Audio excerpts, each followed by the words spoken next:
guys, so today we will do a forum on what social factor affect language. So let me give my opinion first. So in my opinion, social factor that affect my language use was gender. It is because men and women use different language styles. So men use more direct, strong, and masculine style, while women use more polite and expressive style. So I myself have experienced the differences because when I speak with men and women, the way I use the language was different. So when I speak with men, I tend to be more aggressive. For example, I will call Faris, hey bro. If I speak with women, I will call them I, you, hi Myra, Aina, like that. So women are more expert in using a language than men because women are more expressive in the way they're talking, and they use a lot of body language to explain anything. So if language used between men and women are more different, then we can achieve the gender equality in language perspective. So that's my opinion. So what do you guys think? What about you right now? I do agree with your point, but I do have my own point, which is I'm going to relate about language and age. So the relationship between language and age can be broken down into several parts. So the first one is there's the concept that groups of people of different ages will acquire and use language in different ways.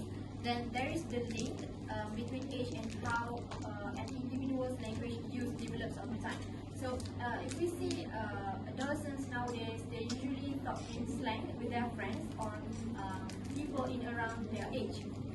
So for instance, they usually use understood the assignment, which actually means someone really nailed something they needed to do, or the phrase which actually means to mimic sound of screeching tires or to make your friends stop talking. So as for kids, they usually create their own language that naturally all kids from their ages understand what they are trying to say. For example, they are usually say na, that actually means no, or nyam nyam, that means good. And nowadays, teenagers seems like to understand that phrases because it is widely known, but at that time they were spread. It's kind of take time for teenagers or other people from different ages to understand what they are trying to say. So based on my experience, I did talk in slang with my brother. So I do call him bra. So that actually means brother.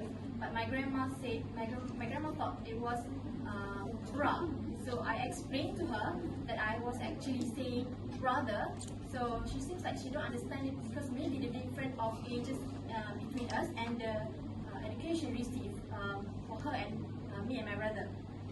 So to relate it with the fourth SDGs, which is quality education, that actually means ensuring inclusive and equitable quality education and promote lifelong learning opportunities for all.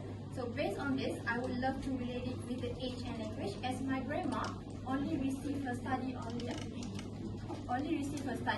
UPS Art 1. My brother and I are still receiving lots of new experiences to study, and maybe that makes her language limited, and my vocabulary and my brother's vocabulary are still spreading due to our education. And that shows when they are opposite to each other, we cannot understand what other people are learning unless they are in that group, because the language used between people from different age are different from each other. So that's all for my point. Anyone? Now, what about you, Myra? I do agree with her point, but I think that culture also affect the poverty. It's because first I will explain about the term of culture, which is covers a broad range of largely invisible phase of social life. Sociologists define culture as a group of people share principles worldwide, inclusive conventions and customs that may be used to identify them as a whole. And the tangible potential shared by that group or community are largely considered as a part of its culture.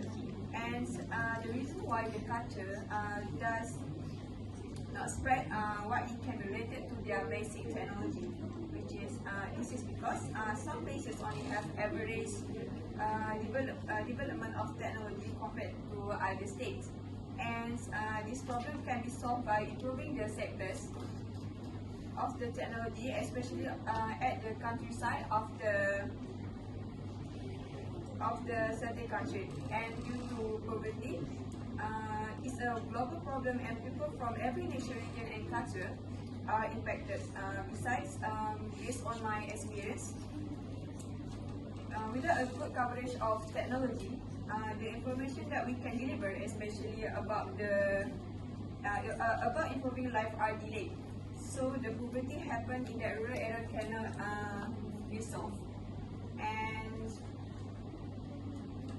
based on that, we can say that the differences of the culture in a state will affect the poverty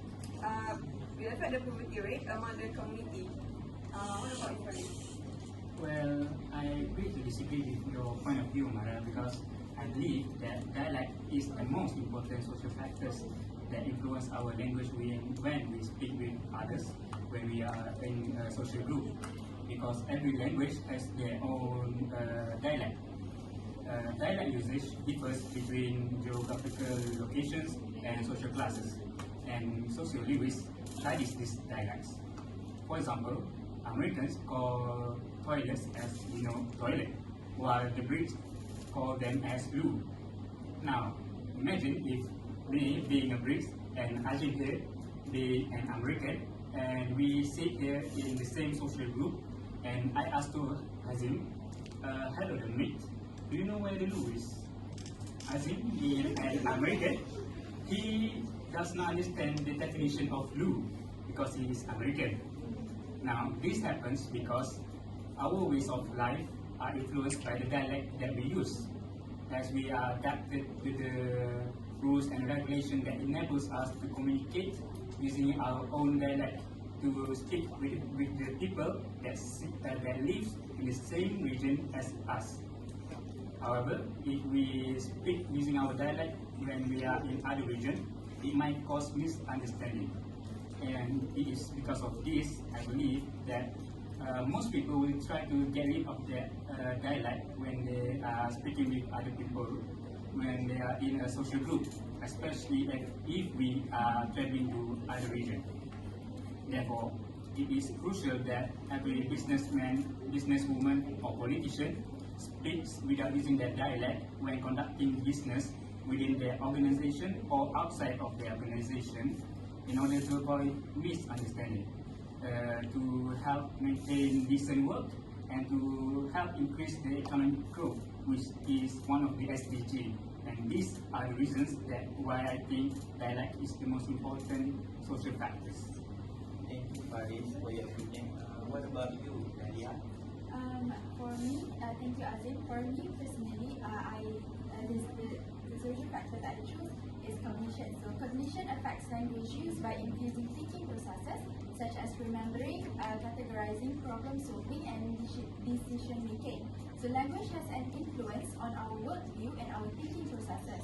These thought processes influence me personally when speaking, especially in English, since it will take time for me to analyze my surroundings and think of words that is think of suitable words to create comprehensible sentences to convey my opinion, since certain words may affect people differently.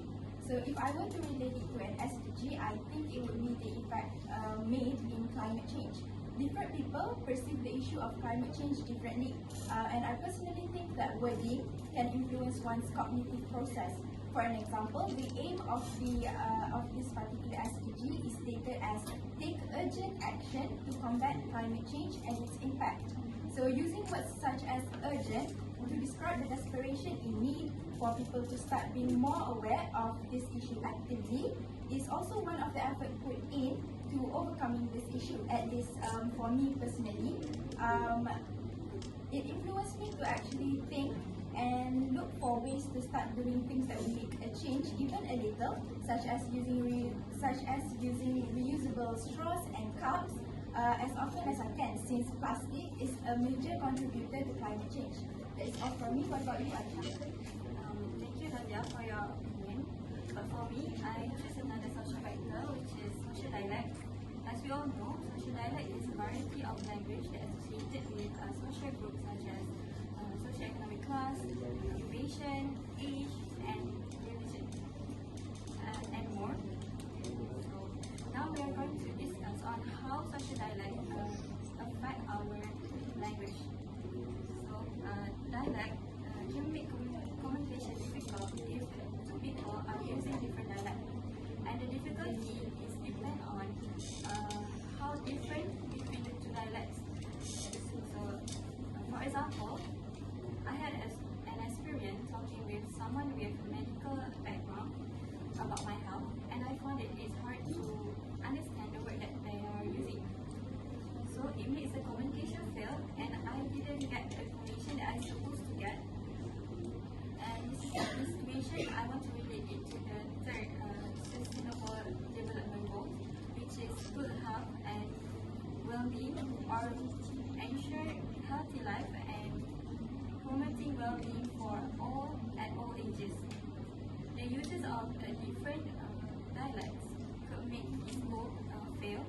So I think the medical team can use their scientific terminology when they are explaining to the patient, but I think it's better for them to use more standard language so that the patient have more understanding on what their explanation is. So by doing this, we can try to achieve the goal of good health and well-being. So what do you think, Eka? I think that's a good point, but I have my own opinion. So let's talk about ethnicity. So in Malaysia, we do have a lot of ethnic, right? Thus, this will create a lot of differences in language, right? Am I right? So because of all of these differences, it will cause inequality among the people of Malaysia, where you can see Chinese employer will employ workers who can speak Chinese only. So you will hardly find any Chinese or other ethnic other than Malay who can speak Malay fluently. So this is so not fair for those who don't speak Chinese, right? So in order for them to communicate with us, they will create a new variation of language. For example, the Manglish. You know what Manglish? It's Malay plus English language. For example, Gostan and Cincai. They'll use a lot of this language to communicate with us. So this is also why I said that ethnicity really affects language. So in order to reduce the inequality, we need to unite them by using the same language. But sadly, due to our education system, we will hardly achieve it. Trust me. You know, because why? Do you know anything about vernacular school system?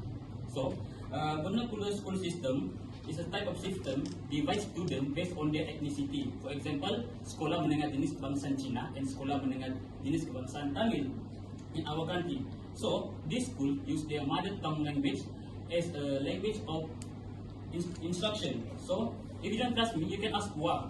Hua once studied in Sekolah Menengah Jenis Kebangsaan Cina Chonghua in Kedah. He said that even a Malay student need to speak Chinese when they want to communicate with each other. So, as long as this system exists, there is only small chances for us to unite under the same language to achieve equality.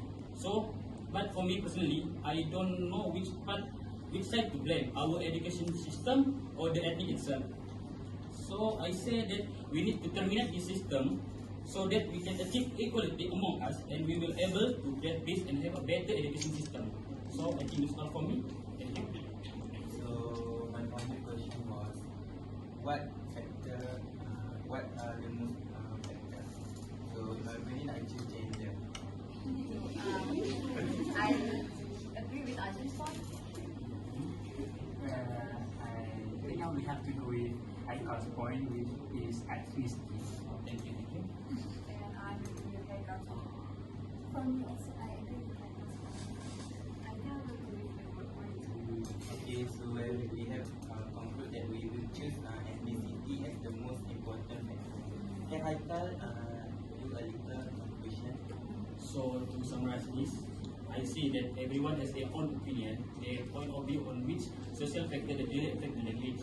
But majority agrees to choose the ethnicity because ethnicity really affect the language. As you can see in Malaysia, we do have a really lots of variety of language, right? For example, Indian, Cantonese, Malay, and the list keep going. So they tend to get a new variety of language to keep in touch with each other. For example, the English language. This language exists because the Chinese absorbed their first language into their second language. For example, the English. So I think we can relate this topic to one of the big SDG, which is better quality education system and also reduce inequality. So yeah, there you have it. I think ethnicity really affects the language. I think that's all from us. Thank you.